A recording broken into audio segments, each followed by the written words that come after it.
Para empezar entonces con este video, definamos qué es la célula. La definición tradicional, que es la unidad estructural y funcional de los seres vivos. Ahora bien, ¿por qué esto es importante? Porque hoy por hoy estamos buscando vida en exoplanetas, en cualquier lado, y entonces necesitamos definir qué es la vida. Y en general se define por una serie de propiedades. Se reproduce, tienen un metabolismo, bla, bla, bla, bla. En eso los biólogos muchas veces no se terminan de poner de acuerdo. Pero lo que sí estamos seguros es que la vida, como nosotros las entendemos hoy, sí o sí tiene que estar formada por células. Y dentro de esas células, todos los tipos celulares presentan tres estructuras comunes. La primera es una presencia de una membrana que la va a separar y aislar del medio interno. También va a permitir la comunicación y va a ser selectivamente permeable. ¿Qué quiere decir? Que va a determinar qué entra y qué sale a esa célula. La estructura general de esa membrana, con algunas variaciones, es la misma. Está formado por lípidos y por proteínas. En el caso de la célula procariota, no vamos a encontrar colesterol. Otro elemento que es común a todas las formas de vida es la presencia de material genético. En el caso de la célula procariota, este material genético va a formar un cromosoma único que va a recibir el nombre de genóforo, que básicamente está constituyendo el ADN genómico. Fíjense que es un ADN de doble cadena, pero es circular. Ahora bien, aparte de este ADN genómico, vamos a encontrar otras estructuras más pequeñitas conocidas como plásmidos. Estos plásmidos también son circulares y de doble cadena, pero son muchos más pequeñitos. Y lo que van a permitir es que este plásmido puede salir de esta célula, irse a otra bacteria e integrarse al ADN genómico de la otra bacteria. Entonces, de esta forma permite generar variabilidad entre los individuos procariotas. Otra característica de los plásmidos es que son los encargados de conferir la resistencia a los antibióticos. Dentro también entonces del material genético común a todas las formas de vida, también vamos a encontrar a los ribosomas. Los ribosomas son bodoques de proteínas y ARN ribosomal que se van a encargar de la traducción para la formación de proteínas. Nos está quedando entonces hablar del citoplasma. El citoplasma es lo que está contenido por debajo de la membrana celular y va a tener dos fracciones. Una fracción coloidal líquida a la que le vamos a llamar citosol, pero cuando aparecen organelas, que ojo al piojo acá, en las células procariotas la única organela que vamos a tener son los ribosomas. No vamos a tener otras estructuras membranosas, a diferencia de algo que vamos a ver en la célula eucariota que sí ocurre. Entonces, en esta célula procariota, el citoplasma va a ser el citosol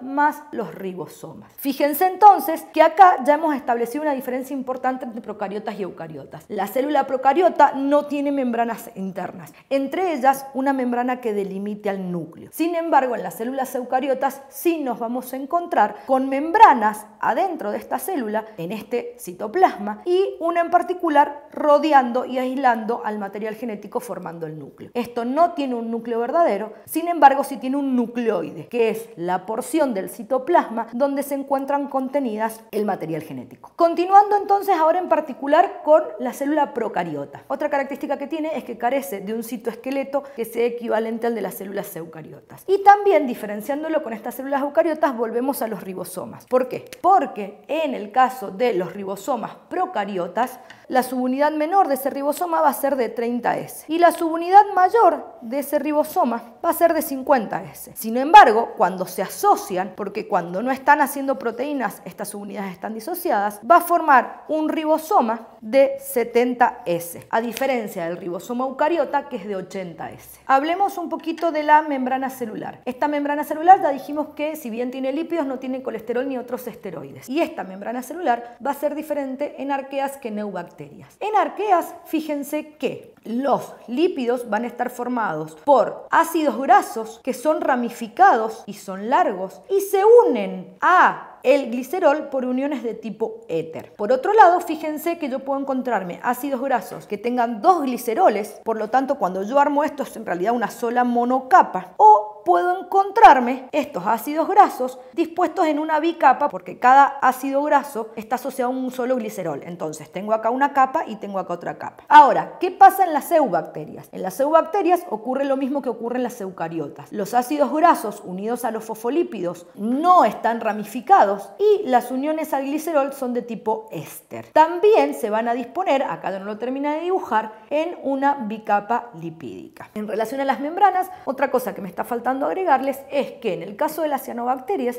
que son bacterias fotosintéticas, esta membrana va a generar repliegues en el interior, que van a recibir el nombre de mesosomas, donde se van a juntar un montón de proteínas. Esas proteínas van a permitir ejecutar la fotosíntesis. Y en el futuro evolutivo, cuando forme, por medio de endosimbiosis, esta cianobacteria se asocie con otra célula y formen los cloroplastos de una futura célula eucariota, estos van a ser los tilacoides del cloroplasto. Por afuera entonces de esta membrana nos vamos a encontrar con una pared celular. La pared celular en el caso de las células procariotas es diferente en arqueas que en eubacterias. En arqueas la pared celular es de pseudopeptidoglucano, mientras que en eubacterias es de peptidoglucano. Esta pared celular también dentro de las eubacterias nos permite diferenciar a dos tipos o dos grupos grandes de bacterias, que son las gram positivas y las gram negativas. ¿Por qué es importante esto? Porque supongamos que nosotros vamos a hacernos un cultivo porque tengo una cistitis, presupongo que tengo una infección bacteriana. Ahora bien, yo voy y me hago un cultivo. Saber qué bicho es exactamente me va a llevar como 5 días, de 3 a 5 días. Yo no puedo esperar 5 días para empezar a tratarme. Entonces se hacen estas tinciones que son muy rápidas y me permite rápidamente por lo menos separar estas dos poblaciones. Y esto es importante porque estas poblaciones responden diferentes a los antibióticos y tienen distintos grados de virulencia. Entonces por lo menos yo ya tengo una aproximación para iniciar un tratamiento. Esta tinción de gram va a permitir que yo en el microscopio vea a las bacterias como gram positivas si las veo en violeta o gram negativas si no las veo, o como no las veo le pongo una tinción de contraste y se van a ver rosadas. ¿Y eso de qué va a depender? De la estructura de la pared celular. En el caso de las gram negativas, fíjense que yo tengo una membrana celular por un lado, una pared de peptidoglucano finita y otra membrana celular que va a estar asociada a lipopolisacáridos. Entre ambas membranas y entre la membrana y la pared quedan espacios que se conocen como periplasma y que están llenos de enzimas. A diferencia de esto, las gram positivas que tienen violeta van a tener una membrana celular y una pared muy gruesa de peptidoglucano asociado a ácidos teicoicos o ácidos lipoteicoicos. Entonces, esta diferencia hace que frente a la tinción de gram se tiñan diferentes. Para terminar con el tema de la pared, hay algunas excepciones, por ejemplo, que no tienen pared, que es el caso del micoplasma. Ahora nos queda hablar de los apéndices. Uno de los apéndices que podemos encontrar son los flagelos. El flagelo procariota es bastante distinto al flagelo eucariota, porque fíjense, va a estar formado por un cuerpo basal, que es el que se mete en la membrana y en la pared, un gancho y un filamento. Este cuerpo basal va a generar un movimiento, una fuerza protón motriz que va a generar un movimiento rotatorio, y ese movimiento rotatorio se va a transmitir por el gancho a este filamento. Este filamento de unos 20 nanómetros de espesor está formado por una proteína que se conoce como flagelina. Otra característica de este flagelo es que es desnudo. ¿Qué quiere decir? Que no está revestido de membrana celular, a diferencia de lo que va a ocurrir en los flagelos eucariotas. Por otro lado, también puede variar la disposición de estos flagelos. Cuando están distribuidos a lo largo de todas las células vamos a decir que son perítricos. Cuando están concentrados en un extremo le vamos a llamar polares. Nos está quedando hablar de unos apéndices que son cortitos y suelen ser abundantes y se van a llamar fimbrias. Van a servir para la adherencia con otras bacterias o con el sustrato. Y vamos a tener algunos apéndices un poco más largos que van a ser menos abundantes, que van a recibir el nombre de pilis. Y estos pilis van a servir justamente para la conjugación, que quiere decir el proceso por el cual este plásmido va a salir por este pilis va a estar en contacto con otra bacteria y le va a pasar el plásmido. Esa es la función de los pilis. Ahora sí, les juro que termino. Lo último. En algunos casos, por afuera de esta pared, puede aparecer una cápsula. La cápsula es una estructura mucilaginosa, tradúzcase moco, que lo que va a tener es distintas funciones. Por un lado, va a participar en la protección de la célula, tratando de evitar que sea fagocitada. Por otro lado, va a evitar la desecación de esa célula. Y también va a participar de la adherencia a distintos sustratos. Entonces, ahora sí, terminamos con este lío de célula procariota. Arrivederci.